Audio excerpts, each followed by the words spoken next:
পুষ্পা টুর পরে আল্লু অর্জুন আবার নতুন চমক নিয়ে হাজির। ফার্স্ট লুক, ফার্স্ট পোস্টার রাকা।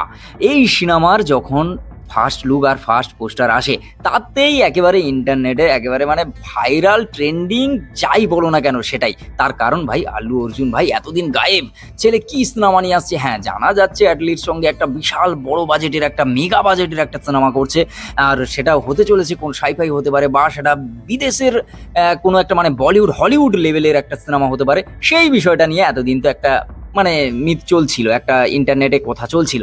কিন্তু সেটা গিয়ে যখন ফার্স্ট লুকে এইভাবে একটা পোস্টার আসে, যেখানে তার হাতটা দেখা যায় তার মুখের কাছে রাখা, আর সেটা কোনো পশুর, জন্তুর, ভাই এইভাবে look create, wow, just wow. মানে একটা হিরোকে বারবার অন্য ধরনের দেখতে তার ফ্যান্সরা সবসময় চায়। আর এইভাবে যদি তার প্রেজেন্টেশন হয়, আর সেটা যদি আল্লু অর্জুনের মতো সুপারস্টার হয়, মেগা সুপারস্টার হয়, তাহলে কেন হবে না। তো এক্সাইটমেন্টে তো আমি রয়েছি। তোমরা এক্সাইটেড তো কমেন্ট করে জানাও কারা কারা এই সিনেমাকে নিয়ে এক্সাইটেড রয়েছো। তো দেখাচ্ছে পরের ভিডিও।